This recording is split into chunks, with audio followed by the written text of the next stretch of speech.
हमारी आज भी सारे दिन में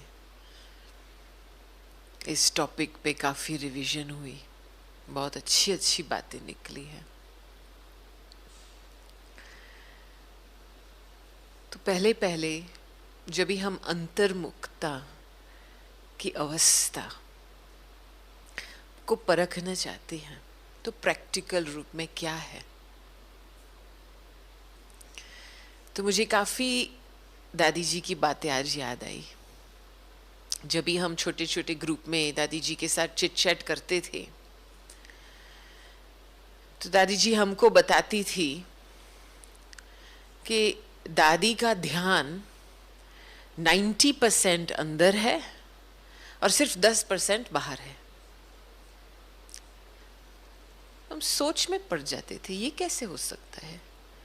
बाहर रूप में दिखाई दिया जाए तो दादी जी की इतनी सारी रिस्पॉन्सिबिलिटीज़ है, सारे दिन में लोगों को मिलती रहती है, कार्य भी इतना बड़ा है यज्ञ का, लेकिन फिर भी दादी कहती है कि 90% ध्यान अंदर है और सिर्फ 10% बाहर है। फिर एक दूसरी टाइम दादी ने हमारा ध्यान खिंचवाया कि कर्म करते हुए साइलेंस की शक्ति जमा होनी चाहिए। मुझे ये बात बहुत टच हो गई बुद्धि में। फिर तब से लेकर के मुझे ये रियलाइजेशन हुआ कि जो अंतर्मुखता की अवस्था है वो इन बातों का आधार है। साइलेंस की शक्ति जमा करती है अंदर से,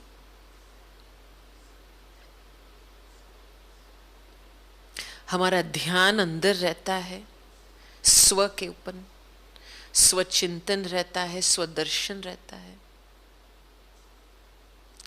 और अंतर्मुखी वो है जिसकी मनोवृत्ति और दृष्टि सदा बाबा की तरफ रहे। हमारी मनोवृत्ति दृष्टि कभी पुरानी दुनिया में, पुरानी बातों में, पुराने विचारों में चली जाती है, पास्ट में चली जाती है।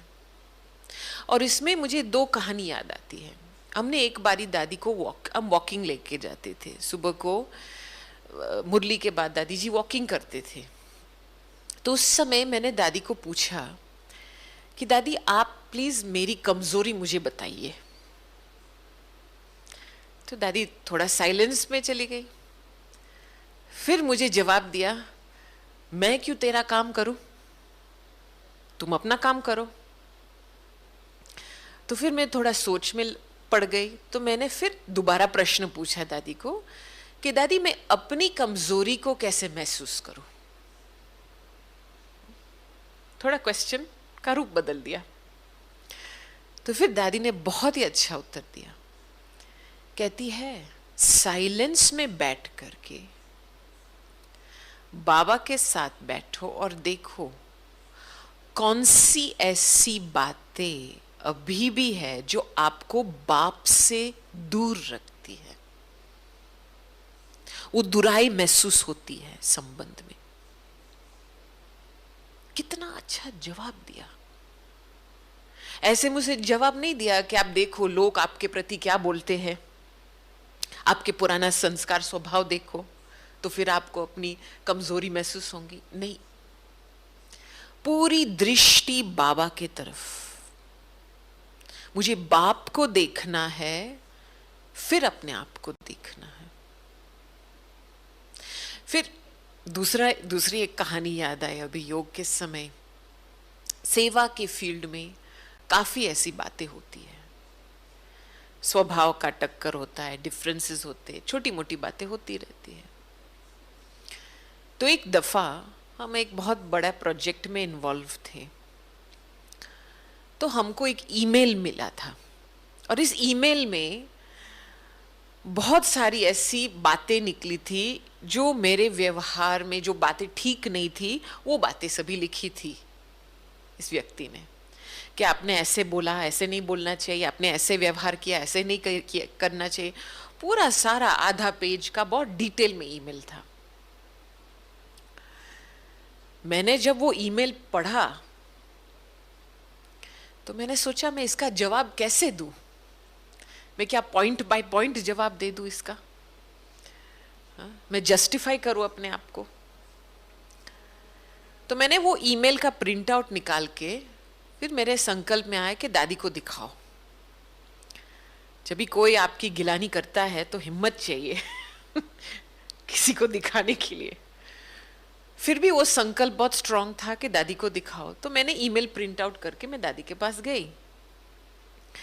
तो दादी जी अपने सिटिंग रूम में बैठे थे और दादी इंग्लिश तो बहुत अच्छी तरह से पढ़ती थी दादी। तो मैंने दादी को ईमेल दिया कि दादी मुझे ये ईमेल मिला है इस व्यक्ति से, मुझे अभी पता नहीं है इसका जवाब मैं कैसे दूं।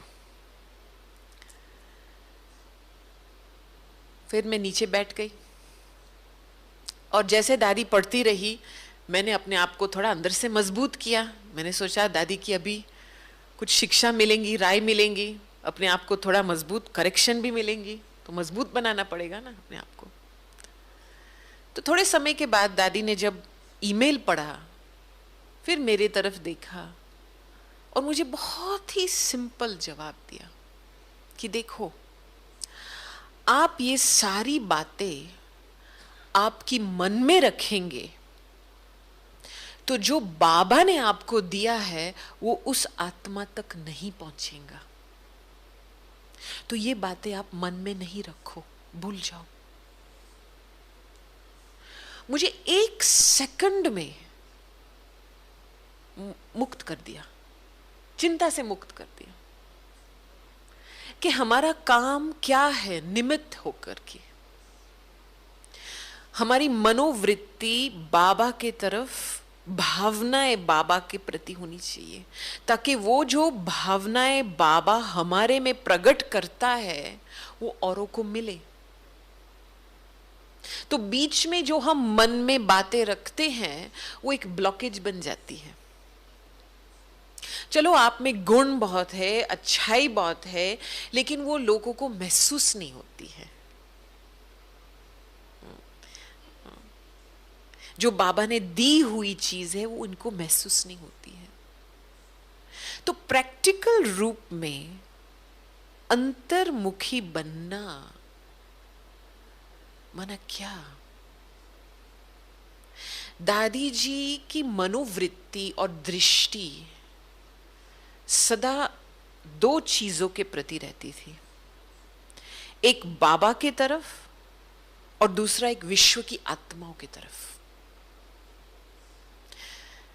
ज्ञान मंथन बहुत चाहिए, क्योंकि अंतर्मुखता एक ऐसी अवस्था है जिसमें मन और बुद्धि दोनों की पार्टनरशिप होनी चाहिए, एक होने चाहिए।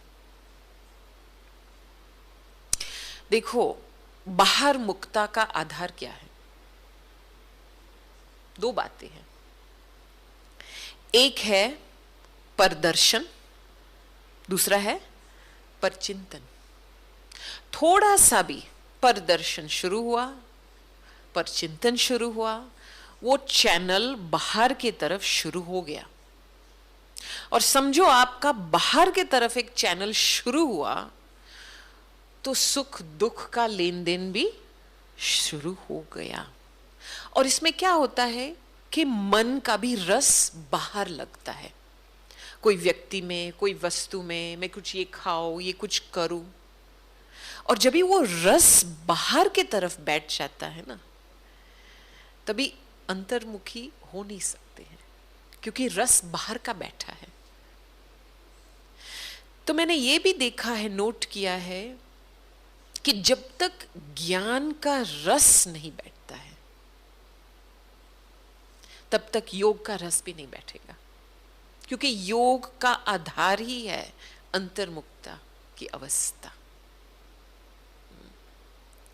हम रतन मोहिनी दादी जी के साथ एक इंटरव्यू ले रहे थे और टॉपिक दिया हुआ था फ्रॉम आइसोलेशन टू इंट्रोवर्जन। नहीं, बाहर की दुनिया में कहते हैं सेल्फ आइसोलेट, सेल्फ आइसोलेट। तो हम हमारे स्पिरिचुअल शब्द में कहेंगे कि सेल्फ इंट्रोवर्ट। तो दादी जी ने बहुत अच्छी बात सुनाई कि जब भी वो छोटे थे तो बाबा की मुरली लेकर से एक बात लेकर के वो लिखती थी, पॉइंट पे लिखती थी, उनकी गहराई में जाती थी, अपने आप को एकांत में बैठ करके बिठा करके बाबा के ज्ञान की, मुरली की पॉइंट्स की रिवीजन, सिर्फ रिवीजन नहीं, डीप रीति से मंथन करती थी। तो जब ये मंथन का एक रस बैठता है ना, तो हम अंदर में एक अंतर्मुखता की एक लेबोरेटरी खोल सकते हैं। जब भी आपको किस चीज की इंटरेस्ट पैदा होती है तो इसमें आप प्रयोग भी करेंगे ना, और कोशिश भी करेंगे ना उसकी तरफ। जो भी ज्ञान की बातें हैं उसका रस बैठेगा तो इसका स्वरूप बनने की कोशिश करेंगे प्रैक्टिकल में। और देखो, कभी कभी लोग एक्सक्यूज भी करते हैं। कौन सा एक्सक्यूज देते हैं? कहते हैं देखो सेवा का इतना विस्तार हुआ है, शब्दों का विस्तार, हमको टाइम नहीं मिलता है। वास्तव में अंतर्मुखी बनना टाइम की बात नहीं है, ध्यान की बात है। मेरा ध्यान कहाँ है? और हमारे अंदर ये कैपेसिटी होती है। अब देखो एक सिंपल एग्जाम्पल, एक मां अपनी छोटी बच्ची को या बच्चा को ऐसे हाथ में ले लेती है, सब कुछ घर का काम करती है, खाना पकाती है, पैदल करती है, शॉपिंग जाती है, लेकिन ध्यान कहाँ रहता है? बच्चे के ऊपर ध्यान रहता है ना। काम सब कुछ करती है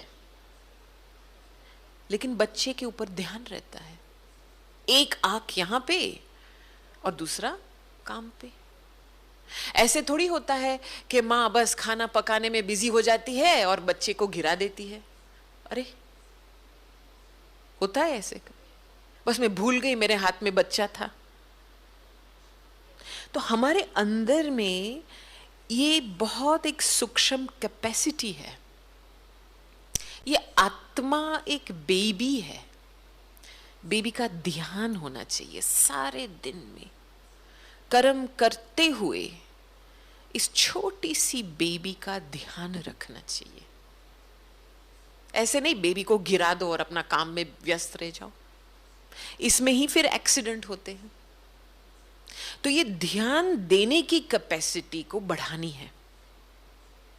मुझे पूरी ये आत्मा की जो एक छोटी सी बिंदु की बेबी है उसके लिए बहुत प्यार पैदा होना चाहिए, उसकी केयर करनी चाहिए।